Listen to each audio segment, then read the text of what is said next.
Here's your new worker, Riker. Keep her busy. Maybe she'll learn not to steal. Send this girl to the drunk cowboy. The sheriff laughed and pushed the heavy girl forward. Thief. The word stung in Dry Creek's town square like a bee sting. Dayla Monroe stood still in the crowd center, her heart pounding.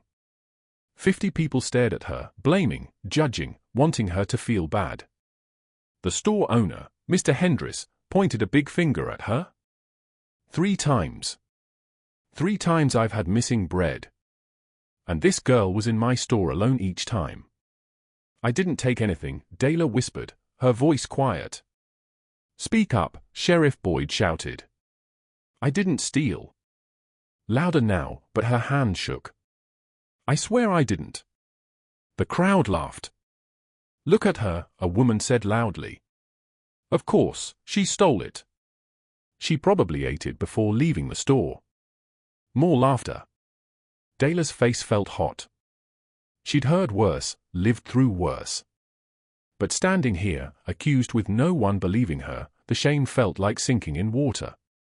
A girl in the back whispered to her friends. I heard they'll make her work to pay it back. Where? Who'd take her? Probably the drunk Cade Riker. The girls giggled. Oh gosh, that's perfect. The fat thief and the angry drunk. Sheriff Boyd stepped forward, thumbs in his belt. Normally, we'd put you in jail for stealing, but the jail's full of real criminals. He paused, letting the moment feel heavy. So, we're trying something new. You'll work to pay off your debt. Community service. Dayla's stomach sank. Cade Riker, the sheriff called out. The square got quiet. People shifted, looking toward a tall man leaning on a post. Cade Riker. Even from far away, he looked scary. Tall, broad-shouldered, with strong arms crossed over a sleeveless shirt. Dark leather straps hung on his chest. His face had scratchy hair, and his dark hair fell over his forehead. Even in daylight, everyone saw the whiskey bottle in his left hand. The town drunk, the angry blacksmith, the man everyone was scared of. Cade pushed off the post and walked slowly. His boots hit the dirt with heavy steps. His gray eyes were red but sharp. He stopped 10 feet from the sheriff and took a big drink from his bottle. What do you want, Boyd? You need help at that forge, right? Someone to cook, clean, keep things running. Cade's eyes narrowed. I work alone. Not anymore. The sheriff grinned. This girl needs to learn, and you need someone to stop you from drinking too much. He grabbed Dayla's arm and pushed her forward. She tripped, almost fell, and landed on her hands and knees in the dirt. The crowd laughed loudly. There's your new worker, Riker, the sheriff shouted. Keep her busy. Maybe she'll learn not to steal. Maybe you'll stay sober. Probably neither. More laughter. Louder now. Someone yelled. 2 broken people. Perfect match. The fat girl and the drunk. This is better than a hanging. Dayla stood up, dirt on her dress, tears in her eyes. This wasn't fair. This was a show for the town. Cade stared at her for a long time. His face was blank, hard like stone. The sheriff stepped closer to him. You teach her, she works off her debt. Everyone wins. Unless you want me to shut down your forge for unpaid taxes. Cade's jaw tightened. How long? 2 months? Maybe 3? Depends on how hard she works. Cade looked at Dayla again. Really looked this time. She stood there, embarrassed, shaking, dirty, but she met his eyes and didn't look away. Something flashed on his face, too quick to understand. Then he turned and walked away without a word. The sheriff laughed. Better follow him, girl. He won't wait. Dayla forced her legs to move. Walking through town felt like walking through fire. People lined the street, watching, whispering, laughing. Look at her waddle. Bet she doesn't last a day with Riker. He'll kick her out before sunset or drink himself to death trying to stand her. The girls from before followed, giggling. This is the best joke ever. I can't wait to see how this ends. She'll come crawling back in a week. Dayla kept her eyes down, focusing on each step. The forge was at the edge of town, separated by dry grass and a broken fence. Smoke came from the chimney. The sound of a hammer hitting metal echoed in the quiet. Dayla stopped at the entrance. Heat came out like a living thing. The air smelled of smoke, hot iron, and sweat. Inside, Cade stood at the anvil, his back to her. His sleeveless shirt stuck to his strong body, wet with sweat. He hit the red-hot iron with his hammer, hard and strong. The whiskey bottle sat on the workbench, close enough to grab. Dayla's throat felt tight. This was her prison now. Cade stopped hammering, turned slowly. His eyes were darker up close.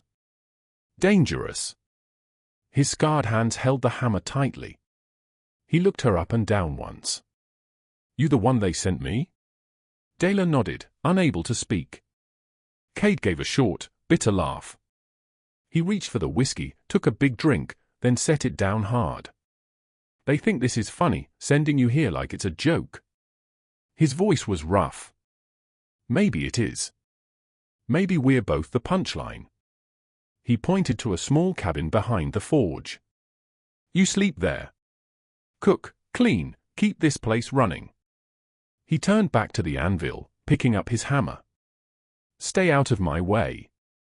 Don't talk unless I ask you something. And don't expect kindness. I don't have any left. He hit the hammer down with a crash that made Dayla jump. Now get out of my sight. Dayla backed toward the cabin, her heart racing. She looked back once. Cade was drinking again, his movements sharp and angry. This was the man they sent her to. The drunk everyone feared. But as Dayla stepped into the cabin and closed the door, one thought burned through her: shame. She'd survived worse, and she'd survive him, too, even if it was hard. Dawn came cold and harsh. Dayla woke to hammering, loud and angry. She dressed quickly and stepped outside. The forge was burning hot. Cade stood at the anvil, shirtless except for his work shirt and straps, his body shiny with sweat. The whiskey bottle sat beside him, already half empty. He didn't look up. There's a list. Do it. The list was tough. Pump bellows, haul water, organize tools, prepare coal. Dayla started with water. By her third trip from the well, her arms hurt. By her 10th, she could barely hold the buckets. But she didn't stop. Cade worked quietly, his hammer hitting iron in an angry rhythm. Every few minutes, he'd stop, drink, then work again. He never spoke, never looked at her. By midday, Dayla's hands were blistered and bleeding. Bellows, Cade grunted. Dayla grabbed the handles and pushed. The work was hard. Her shoulders hurt, but she pumped for an hour straight. When Cade finally said, "Enough," she almost fell over. That evening, she cooked with what little she found. Beans, bread. She brought him a plate. He took it without looking at her. "Leave me." Dayla went back, but that night she found a tin of salve on her doorstep. No words, no explanation, just the salve. Her throat tightened as she put it on her sore hands. The second day was harder. Cade drank more, worked angrier, threw tools when the iron didn't work right. Never at her, but his anger was always there, just under the surface. Dayla worked quietly, learning the forge's rhythm. When to pump the bellows, when to stay out of his way, when to bring water without being asked. She never complained, never cried, never ran. On the fourth day, something changed. At midday, Dayla brought him water. Cade's hand shook too much to hold the ladle. She held it steady so he could drink. Their hands touched briefly, quick and practical. Cade's eyes met hers. Bloodshot. Sad. "Why are you still here?" His voice was rough. "Because I have nowhere else to go." You could run. Disappear. No one would care. Where would I run to? Cade stared at her for a long moment. Then he pulled his hand away and went back to work. That evening, Dayla cooked again. This time, Cade came to the cabin instead of making her bring the food. They ate quietly. You always been heavy? Cade asked suddenly. Dayla's face got hot. Yes. People mock you for it. Every day of my life. Cade nodded slowly. My brother used to say people mock what they don't understand. It makes them feel strong. It was the first personal thing he'd said. Your brother? Dayla asked carefully. Dead 2 years. Cade's jaw tightened. Bank robbery. He was deputy sheriff. Got shot. I'm sorry. I was drunk when it happened. Didn't know until hours later. His hands gripped his fork tightly. Should have been there. You couldn't have known. I should have been sober. Silence fell again. Then Cade stood. Get some rest. Tomorrow's harder. Dayla sat alone, tears on her cheeks. It wasn't much, but it was something. The second week began. Cade still drank, still got mad at his work, but he ate meals with her now. Small talks, bits of his past, and he started teaching her. Hold the tongs like this, he said one afternoon, guiding her hands.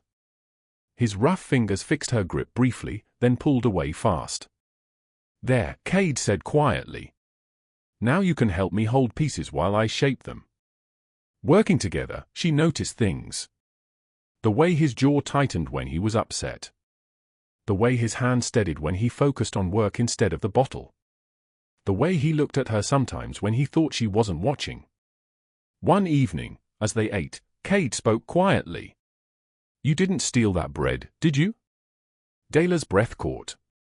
No, I didn't. I believe you. 3 words. No softness, just fact. No one else does, she whispered. I do. Their eyes met briefly. Why? Dayla asked. Because I know what it's like to be blamed for something you can't prove. To have the town decide who you are before you speak. He rested his hand near hers on the table, not touching, just close, then pulled back. You're not what they say you are. Neither am I. Then he stood quickly. I'll see you tomorrow. That night, Dayla lay awake, her hand remembering the warmth near his, but not touching. Progress, small but real. By the end of the second week, Cade drank less, talked more, stood closer when they worked. One afternoon, Dayla tripped carrying coal. Cade caught her to steady her, his hands firm but letting go fast. Careful. They stood there briefly, steady, not close. Cade's eye scanned her face, then went back to work. Watch your step. Town women came for orders that week. They saw Dayla and Cade working together, saw him teaching her, standing close. Look at that. The drunk's gotten attached to his fat pet. Cade's hammer stopped mid-swing. Out. His voice was cold as ice. We're customers. Out. They ran off. Cade went back to work, his jaw tight. Dayla watched him, something warm growing in her chest. He defended her. That night, he didn't drink at all, and Dayla began to hope for survival and trust. The third week brought heat that dried everything. The river slowed, wells went low, crops died, and Cade's forge struggled. Without water, work was impossible. Cade stood at the anvil, staring at unfinished work, anger rolling off him. The bottle sat beside him. He reached for it more now. The drought brought back his bad memories. Dayla watched, worried. She'd seen him drink less, seen him clearer, steadier, but now the weight was crushing him again. That night, she made a choice. Before dawn, she gathered her food, wrapped it carefully, and walked to town. The early market was just opening. She traded her food for 7 copper coins. Not much, but a start. Every morning after, she woke early, carried water from a creek 2 miles away, sold it for pennies, mended clothes for women who mocked her, swallowed her pride for coins, baked with scraps, sold small pies at market. Cade never noticed. Too lost in the drought, failing business, whiskey pulling him down. But Dela kept working, kept saving. One evening, 3 men came to the forge. Cade's old drinking friends. "Riker, we're going to the saloon." "You coming?" Cade hesitated, bottle in hand. The men saw Dela hauling coal. Their eyes lit up with mean amusement. "Oh, this the girl they stuck you with?" Dela froze. "Look at her. Built like a big ox. How do you stand it, Cade? Looking at that every day. Bet she eats more than she's worth." Dela's face burned. She kept working, trying to be invisible. One man laughed. "Maybe that's why you're drinking more. Can't face her sober." Cade went very still. "What did you say?" "Just joking, Cade. Come on, let's go." Cade's voice was low, dangerous. "What?" I said, "Get out." He set down the bottle and picked up his hammer. The men looked at each other. "We're just having fun." "You're mocking her." Cade stepped forward, hammer tight in his hand. "In my forge, where she works harder than any of you ever have." "Cade, come on. Out." He raised the hammer. The men ran off. Silence fell. Cade stood there, chest heaving, still holding the hammer. Dela approached slowly. "You didn't have to do that." "Yes, I did." He turned to her, eyes clear despite the alcohol. "They're wrong about you, about everything. They're your friends. They were drinking partners, not friends. There's a difference." He set down the hammer, running a hand through his hair. "I'm tired of being that man. The drunk who lets people say cruel things because I'm too lost to care." He looked at her directly. "You deserve better than that. Better than me. You're better than you think." Cade shook his head. "I'm trying to be." He stopped himself. "Just trying." That night, he drank less than usual. Progress. 3 weeks into the drought, Sheriff Boyd arrived with 2 men. Cade was working, half drunk, trying to keep going. "Riker, got business." Cade set down his hammer, swaying a little. "What?" "You're 3 months behind on taxes. $40. I'm taking your tools." "No." Cade stepped forward, fists clenched. "You take my tools, I can't work." "Not my problem." Cade lunged. The men grabbed him, slamming him against the anvil. "Stop." Dela ran forward. The sheriff laughed. "The fat girl's got spirit." Dela ignored him, turning to the tax collector. "How much does he owe?" $40. "Why?" Dela ran to the cabin. Her hand shook as she dug up her hidden tin. $32.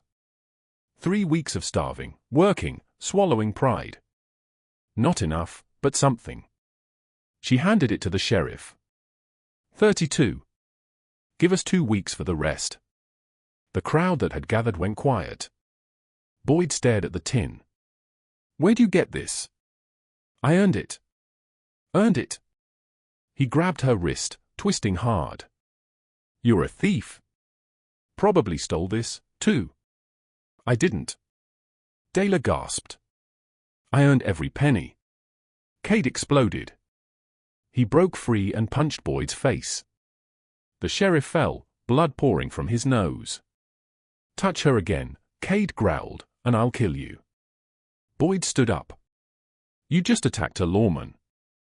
"He was hurting me," Dela shouted. Boyd spat blood. "You're both done. I'll burn this forge down." He rode off. Silence. Cade turned to Dela, chest heaving. "Why did you save money for me?" Tears filled her eyes. "Because you gave me a place when no one else would." Cade stared at her, like seeing her for the first time. He walked to the workbench, picked up the whiskey bottle, stared at it, and poured it out. Every drop. No more, he said quietly. Dayla's breath caught. Cade looked at her, eyes clear. You starved for me, worked for me. I'm done drowning. That night, he didn't drink, and something strong formed between them. 1 week sober, and Cade was different. His hand stopped shaking, his eyes cleared, his work got better. He talked more. Not much, but enough. My brother Jamie, he said one evening as they worked together. He raised me after our parents died. Kept me out of trouble. Made sure I learned a trade. Dayla pumped the bellows steadily, listening. He became a deputy sheriff. I was so proud. Cade's voice got rough. Then there was a bank robbery. Jamie went in to stop them. Got shot. He stopped hammering, staring at the glowing iron. I was in a saloon, drunk. Didn't know until hours later. You couldn't have known, Dayla said softly. I should have been there. Should have been sober. Should have been ready. You're sober now. He'd be proud of that. Cade looked at her, something breaking in his face. You really believe that? I do. He nodded slowly, then went back to work. The town noticed the change. Cade Riker, sober, working better, talking to the fat girl like she mattered. Some people respected it. Most mocked it. He's gone soft. Pathetic. The fat girls ruined him. But Cade didn't care anymore. 3 days later, Dayla woke to the smell of smoke. She jumped up, heart racing. Orange light glowed through the cabin window. Fire. She ran outside and froze. The forge was burning. Flames ate the wooden supports, climbing the walls, destroying everything. Cade. She saw him through the smoke inside, trying to drag his anvil from the flames. A support beam cracked above him. It fell. Cade went down, pinned under burning wood, his leg trapped. Dayla. His voice was weak with pain. She didn't think. She ran into the fire. Heat burned her skin. Smoke filled her lungs, but she kept going. She grabbed a metal rod from the ground, jammed it under the beam, and used it as a lever. Her arm screamed. Her muscles burned, but she lifted. The beam moved. Cade dragged himself free. Dayla grabbed him under the arms and pulled with all her strength. They collapsed outside just as the roof fell in.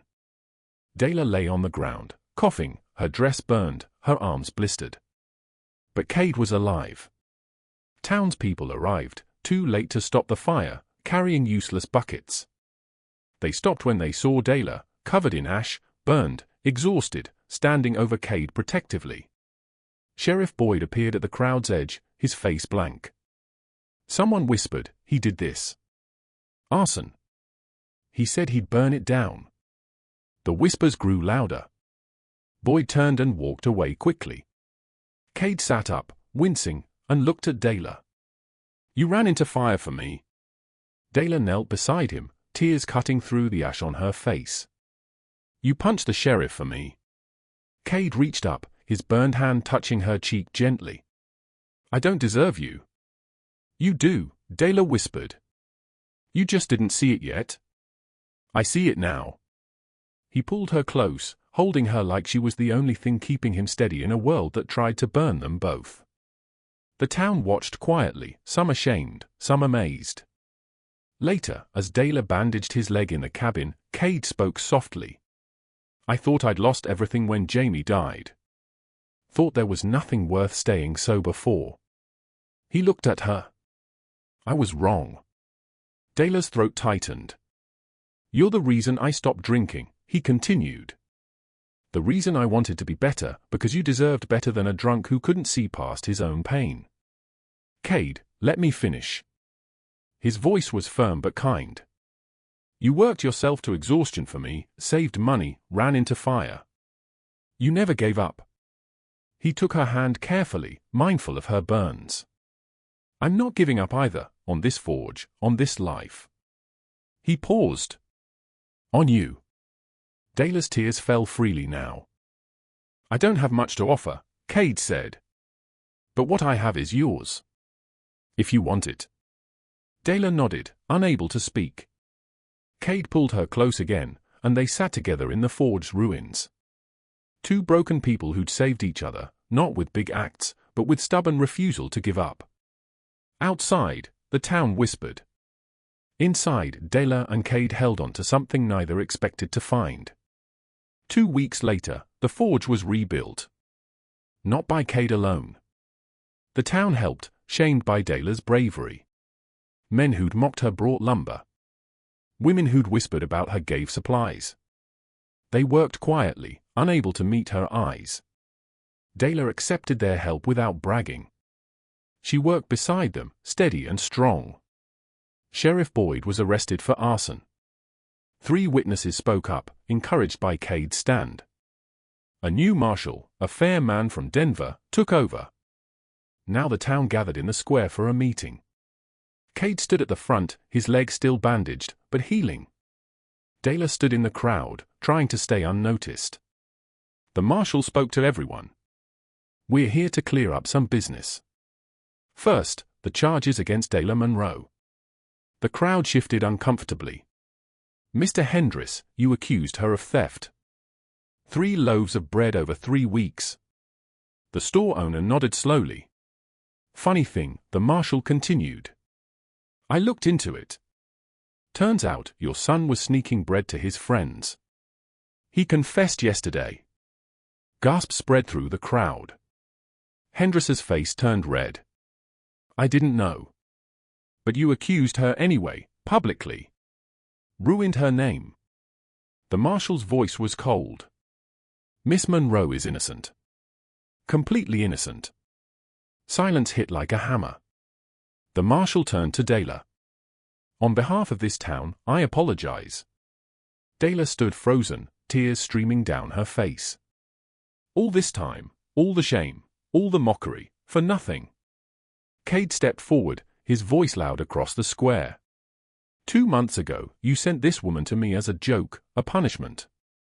You laughed at her, pushed her, treated her like trash. People looked down, ashamed. She worked harder than any man I've ever hired, Cade continued. She saved money in secret to pay my debts. She ran into fire to save my life. He walked into the crowd, straight to Dayla. She's the strongest person I've ever known. He took her hand, pulling her forward gently. And I'm asking her, in front of all of you, to be my wife. The crowd gasped. Dayla stared at him, unable to breathe. Not because I need someone to cook and clean, Cade said, his eyes on hers. Because I need you. Because you made me want to be sober. Because you saw worth in me when I had none. His voice softened. Because I love you. Dayla's tears fell freely. Cade, marry me, he said simply. She nodded, unable to speak, and threw her arms around him. Cade held her tight and kissed her in front of the whole town. Some people clapped. Others stood in stunned silence. The women who'd mocked her looked away, ashamed. Dayla didn't care. She held on to Cade like he was her anchor in a storm. When they pulled apart, Cade spoke to the crowd one last time. You sent her to me thinking it was punishment for both of us. But she saved my life, in every way a person can be saved. He looked at Dayla. And I plan to spend the rest of my life making sure she knows her worth. The crowd left slowly, whispers replacing mockery. Mr. Hendris approached hesitantly. Miss Monroe, I'm sorry. Truly. Dayla nodded. I forgive you. The words seemed to lift a weight from the old man's shoulders. That evening, as the sun set, Cade and Dayla stood together at the rebuilt forge. We're partners now, she said softly. We always were, Cade replied. I was just too drunk and foolish to see it. Dayla laughed, the sound bright and free. Cade pulled her close, his forehead resting against hers. Thank you, he whispered, for not giving up on me. For staying when everyone said you shouldn't. Thank you for seeing me, Dela whispered back. For defending me, for loving me. They stood together as the forge fire glowed warm and steady. Two people the town had broken, now forged into something unbreakable. The town sent her as punishment, but she became his salvation, and he became hers. Dela Monroe walked into that square falsely accused, mocked, and pushed toward a man everyone feared. She walked out engaged to that man, proven innocent, and stronger than ever. Not because the town finally believed her, but because she learned to believe in herself, and found a man who believed in her all along, even when he was too lost to say it. As the stars appeared overhead, Kate kissed her again, gentle and sure. I love you, he said. I love you too, Dela replied. And in the quiet evening, with the forge glowing beside them, they began building their life together. Not perfect, not easy, but theirs. And that was everything. Thanks for watching this chapter of Ironwood Narrative. We'd love to hear from you. What did you think of today's story, and where are you watching from? Drop a comment below and let's connect. If you enjoyed the story, don't forget to subscribe and hit the notification bell so you won't miss the next adventure.